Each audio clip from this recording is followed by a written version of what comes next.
Yes, mga mechanic, no, mga kaibigan, nandito na naman tayo muli at welcome na naman sa ating panibagong vlogs.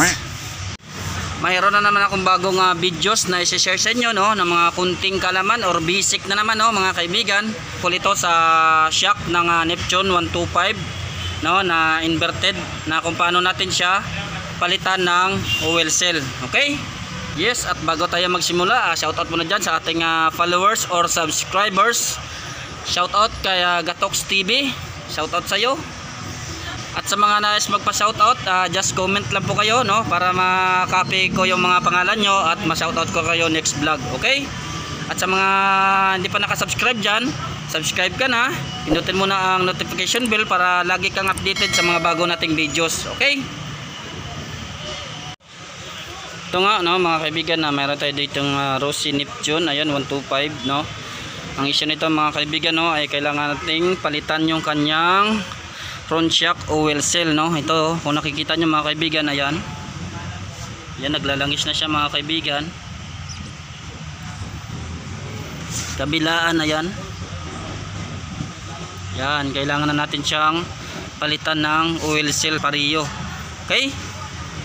Ang kaparehas niya na oil cell, no, mga kaibigan, ay ganun pa rin, Honda parts pa rin tayo, ayan, pang XRM. Okay. At syempre, no, mga kaibigan, shoutout muna sa ating owner ng Neptune na to. Shoutout kay Bobby Barunya ng Mikawayan, Bulacan. Yes, shoutout sa iyo, boss. Okay, okay. Yan. Ayan, tinanggalan natin, mga kaibigan, no. Ganun pa rin yung proseso niya pag nagtanggal ng shock sa para sa ating mga MP. Ito, dalawang tornilyo lang din. Ayan, tig-dalawa. Tapos ito nga, natanggalan natin. Ito medyo kakaiba lang ito, mga kaibigan, sa ating mga ordinary na front shock, no, tulad ng mga MP or mga scooter. Ito kasi, mga kaibigan, tawag dito na shock ay inverted shock. Okay?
Ayan, no, natanggalan natin, no, mga kaibigan, no. Ayan, gamit na tuloy natin yung bago nating vice grip. Ayan, no, sa pagtanggal, ayan nga, ganun lang po ang paraan para magtanggal ng inverted shock ng ating Rossi Neptune, no, 125. Ganito lang, mga kaibigan. Ayan, kailangan mo lang gumamit siya ng vice grip, no, para mapigilan natin tong kanyang center. Ayan. Tsaka di-thread kasi yung kanyang takip sa ibabaw, ayan, oh. Tapos ito na nga mga kaibigan, no, bago natin siya mahugot, nakita nyo naman yung oil seal kung paano lumabas, no. Ano lang natin, may nahila-hila lang natin, pero tinanggal muna natin yung una, yung kanyang ayan circlip. Tapos ito yung sa dulo na nakalagay dito, yung parang lock nya lang din yan. Tapos yung kanyang spacer or bushing na tanso. Tapos meron siyang washer, ayan dito yon, bago papasok yung kanyang oil seal. Okay, tsaka yung kanyang outer. Kaya yung sukat nya mga kaibigan ay pang XRM lang. Ayan, may numero naman yan mga kaibigan. Ganun lang din yung gagawin natin mga kaibigan sa isang shock. Ayan, kasi parehas natin yung papalitan. Okay, hugasan naman na natin. At kung tatanggalin man natin to mga kaibigan, no, para malinisan natin, ito lang, may allen wrench din siya sa likod. Ayan, 12, no, para mahugot natin to. Yan mga kaibigan, tinanggalan natin yung kanyang size na allen wrench. Yan, hugutin na lang natin to. Okay, para may lagay na natin yung bagong oil seal.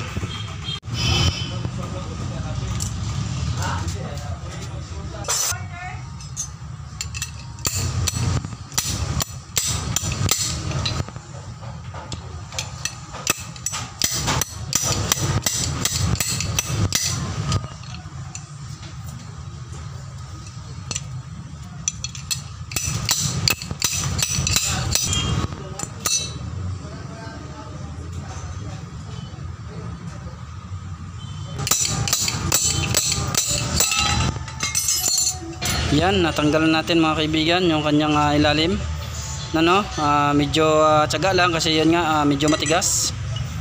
Okay, ayan, sasalpak na natin yung una, yung parang spacer ng ating telescopic. Yan lang yung uunahin natin na ipapasok.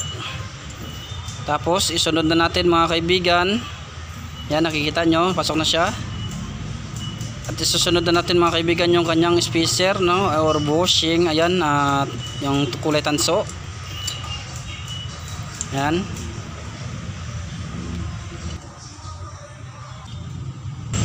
Yan, no, mga kaibigan, no, kung ano ang mga pinagbaklas natin, no, ganyan lang din ang pagbalik natin. Isunod-sunod lang natin, no, ang pagkabit. Yan, pagkatapos na natin na ilagay yung spacer nya na kulay tanso, ilalagay na natin sunod yung kanyang washer, no, saka isunod natin yung bagong oil seal, saka yung lock. Tapos ipapasok na natin yung pinaka telescopic.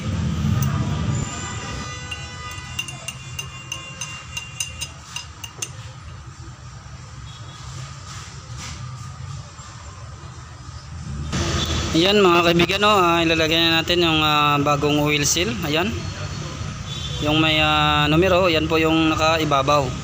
Okay,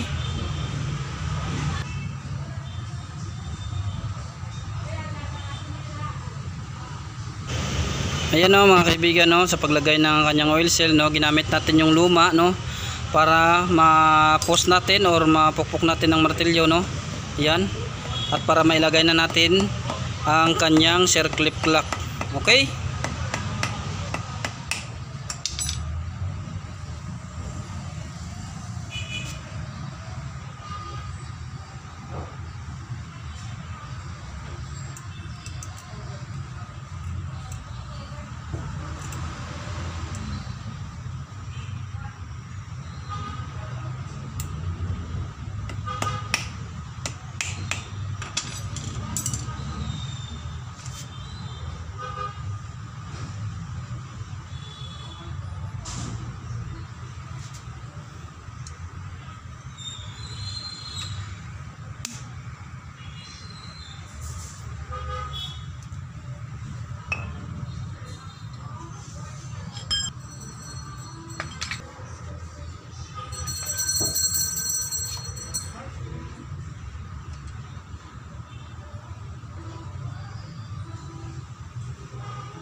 Ayan o mga kaibigan, no, sa paglagay ng kanyang fork oil, ayan, makikita nyo, ililibel lang natin siya sa kanyang pinakabunganga, no, pero kailangan nakababa yung ating or nakalubog yung ating pinakabaso, no, bago natin siya lagyan ng langis. Saka doon tayo maglilibel sa kanyang ibabaw, no, saka natin siya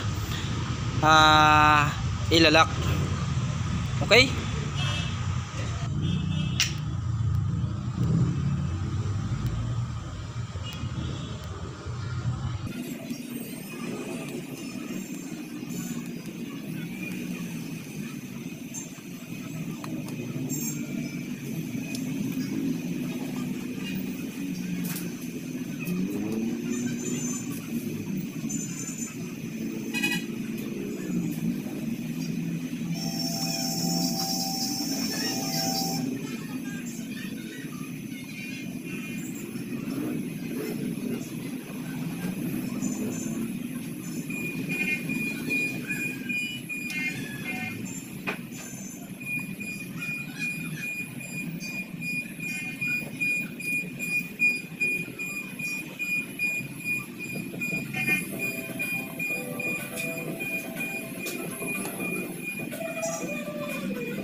Yun na nga, no, kapitan natin. Ayan, successful yung gawa natin mga kamigan, mga kamekanik. Yun, sana ay manatutunan na naman kayo mga basic at mga kunting kalaman mga kaibigan, no. At hanggang dito na lang yung videos natin. Shout out sa inyong lahat and keep safe all and God bless sa ating lahat.